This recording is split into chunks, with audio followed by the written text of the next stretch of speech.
Yo people, welcome back to the YouTube channel. You already know what time it is. It's time for the Chelsea versus West Ham review. And I know, lateness is greatness, but I must say I am coming down with some hay fever and Chelsea nearly put me to sleep. So I decided, and I don't know if you've seen this, but this is quite new. I decided that I was just going to just hold on. I just decided I was just going to just leave this, sit this one out. Let the moment pass. Let me just recovery, as they say. Let me recover, let me recuperate, let me rest and rejuvenate, and I will be back. And here I am. So, lateness is greatness, people. Like I said, that game didn't need an instant, immediate response from me anyway. It was just dire. It was really dire. Not Eric. You know what I'm saying? It was a long day. It was a long day. Luckily, on Twitch, I was doing a dual watch-along for the Chelsea game and the F1, so the F1 was keeping me entertained while the Chelsea game was putting me to sleep. But I'm awake now, and I'm here to talk about it. Listen, at the end of the day, it's about getting the job done, and I'm just happy that Thomas Tuchel put out a balanced team. It was a team that I could understand, that I could recognise, that I wasn't reacting the way I did on All You Can Eat Chelsea, where I'm literally crying my eyes out because I've seen the lineup and it's absolutely atrocious. This team had balance, you know, it made sense. And it was a little bit more conservative, of course, with that three at the back, but I'm glad because we have conceded prior to this game 11 goals in 3 home games: Brentford, Real Madrid and Arsenal. So we needed to keep the clean sheets there. We needed to recover, to respond, and that's exactly what we did in terms of the scoreline. In terms of the performance was... It wasn't great.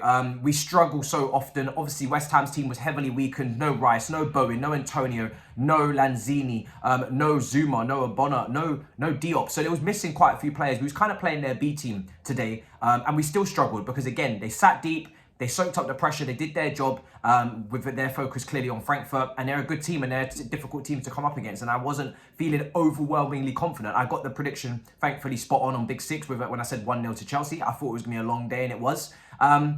You know, it's not like anybody played badly on our side. You know, Trevor Azpilicueta made a few individual errors early on, but then they recovered from that. I thought Trevor was really, really good today, separating himself from Malang Sarr. I don't know why it's taken so long for us to see Trevor in terms of rotation, a rotational option. We know that he's not a starter, but he's definitely better than Malang Sarr on the ball and defensively, in my opinion. And I thought he was really good today outside of his early error. But again, when we have possession, we just don't have an elite passer on the football pitch to break open a team, to really give you that mouth-watering, eye-catching pass. Yeah, we tried a few, you know, passes in behind the line of defence that were overhit. We tried a few crosses. At one point, Werner tried to find Kai, and it was a decent ball in. But these are just nearly moments. These are not even nearly moments sometimes. They're just attempts. But it's not the eye through the needle. It's not the Cesc Fabregas. It's not the Juan Mata. It's not even the Thiago at Atalanta. It's not the Kevin De Bruyne. It's not the star-studded midfielder that we need in the team to unlock the opposition in a low block. And, you know, we were just moving the ball about in that first half at a pace that was not quick enough. At times I was seeing Jorginho pick up the ball. He had a good game from a statistical standpoint, but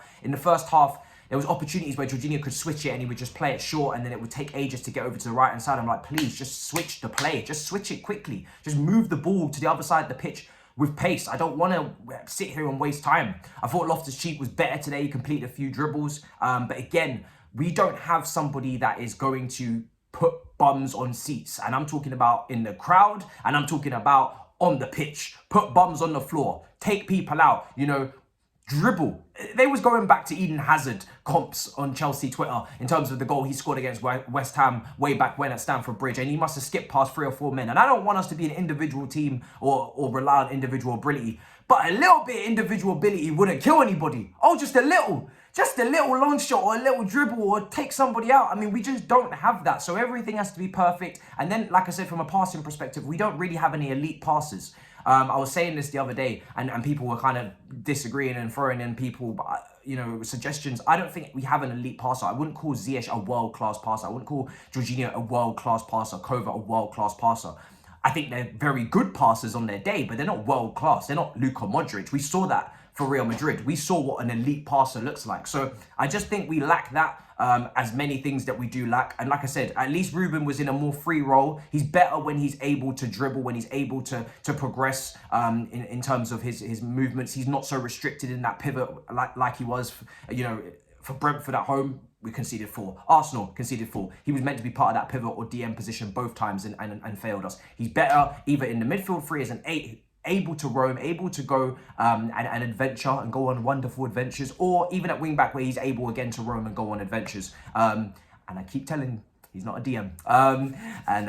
You know who you are. If you're arguing with me about that on Twitter, he ain't no 6, and he ain't gonna become no 6. I keep saying it. But anyway, so he was better today. Kante was better. I don't think anybody had an atrocious game. I don't think anybody didn't try. But again, it's just a lack of quality. It's not even their fault. They just don't have the capacity. They don't have the facilities, big man. They don't have the ability to do what we need them to do on the football pitch against this kind of structure that West Ham posed. And West Ham had a 3 at the back there. Dawson in the middle, Cresswell to one side, Johnson to the other for now on one side. And then obviously Masuaku as well. So you basically had a situation where...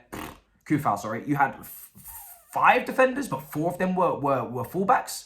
1 central defender who was end up getting sent off in Craig Dawson. So we, as much as, they're not playing their natural positions, they're still able to, they're still fluid players. That they're quick. They're not going to be stationary centre backs that are able to fall for our movements of Werner and Kai. And Kai drifted out to the left hand side many a time, drifted out to the right, tried to find any pocket of space. Werner took up a central striker role. But these guys, yeah, they're quick. They want to move about. But the defenders that we're coming up against outside Craig Dawson are more than happy to follow you into the channels, to be dragged into the channels and the wide positions. That's actually where they play. So it wasn't a traditional back 3 that we was coming up against. But yeah, like I said, we struggled to break them down. It was quite boring. I yawned a few times, but it is what it is. At least we got the win. It doesn't paper over any cracks. We clearly need a little bit of an overhaul in that team. I think the midfield is really where it begins and ends for me. Not even ends, but just begins.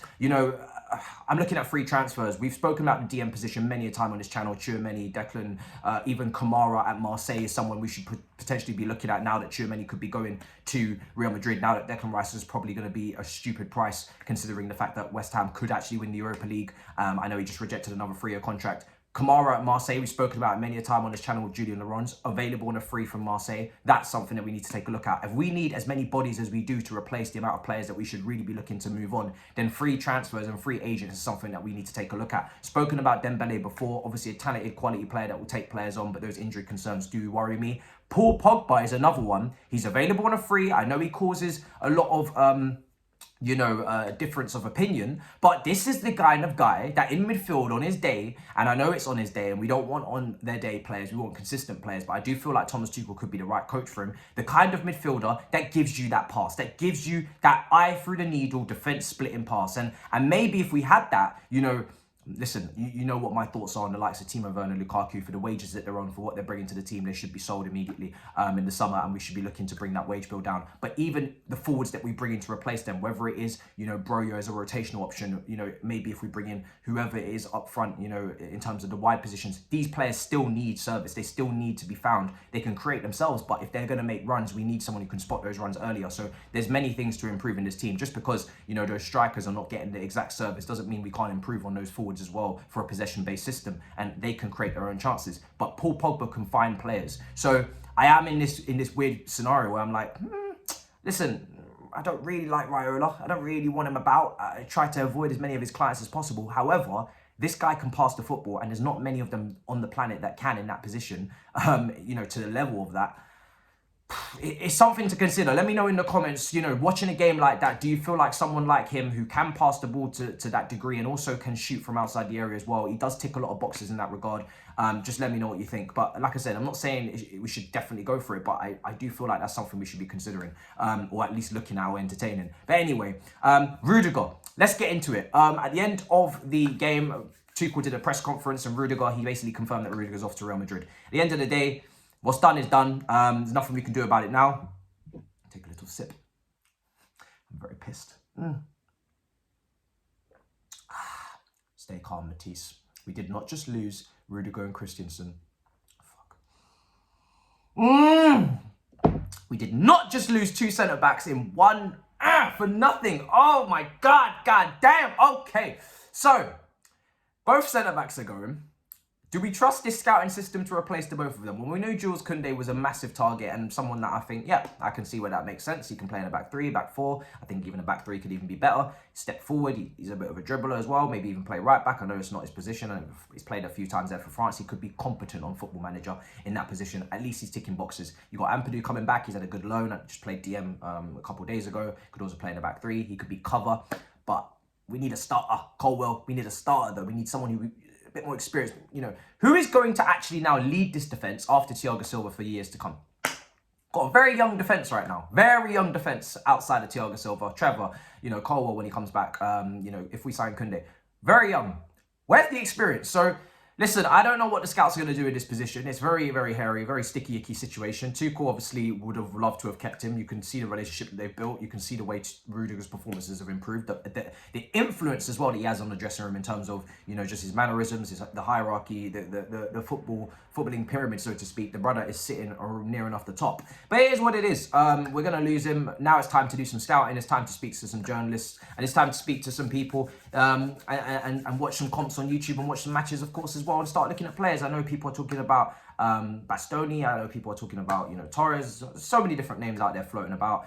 Timber, all these different guys. But at the end of the day, what we've lost is quite, you know, quite big. I think there's going to be a lot of overhaul in that defense, and I just hope and pray to God that just because that we're losing players in one position, it doesn't mean that we don't rectify the others. So I am a little bit worried in that sense. Not going to lie to you, it does hit a lot harder when Tuchel says it as well. And also another bit of bad news today is Livramento ACL for Southampton, so he's out for a long time.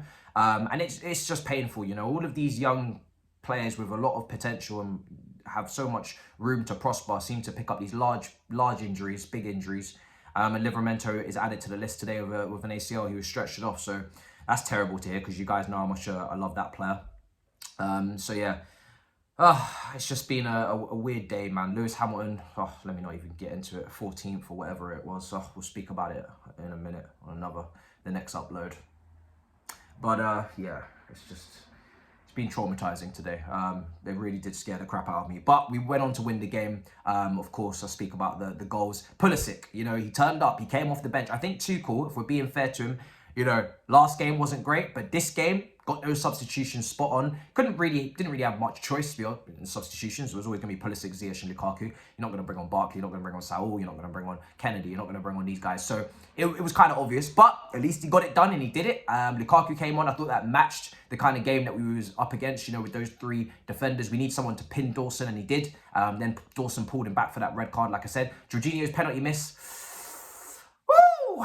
Listen, I think that's his first penalty miss of the season, potentially, in a Chelsea shirt, so I'm not going to get onto him. It happens. But when Jorginho misses the penalty, it's worse because the way he misses it, it just pisses people off more. He basically passed it back to the goalkeeper. We know that's his technique. No point getting onto him. If you're going to enjoy it when it goes in, you have to take it when a few times that it doesn't. But yeah, it does hurt even more when he does the penalty like that and it doesn't go in. But at least Pulisic came on, you know, he had his impact. So Lukaku there wins the penalty, has his impact, and Pulisic comes on, has his impact, gets the goal. Good cutback from Alonso on the left-hand side. Pulisic strokes it in, and we do end up winning the game.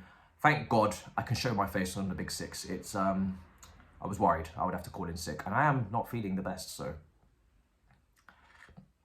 bear in mind in the future. But anyway, it's been a great day in terms of just at least winning the match, and we move, you know, at this point I just want the season to kind of come to a close. I'm really just waiting on the FA Cup final against Liverpool, and just get this season over and done with, get to the summer, get the new owners in so we can finally make some changes, and please, to dear God, can we finally revamp and rejuvenate this squad and apply some pressure to the positions that we have neglected for all these years. But until the next time, listen, smash up the icons, subscribe. We're not far from 24,000. That's crazy. And make sure you follow on Twitch. We just hit 4,000 on Twitch, and the watch along for today was crazy in the last 10 minutes.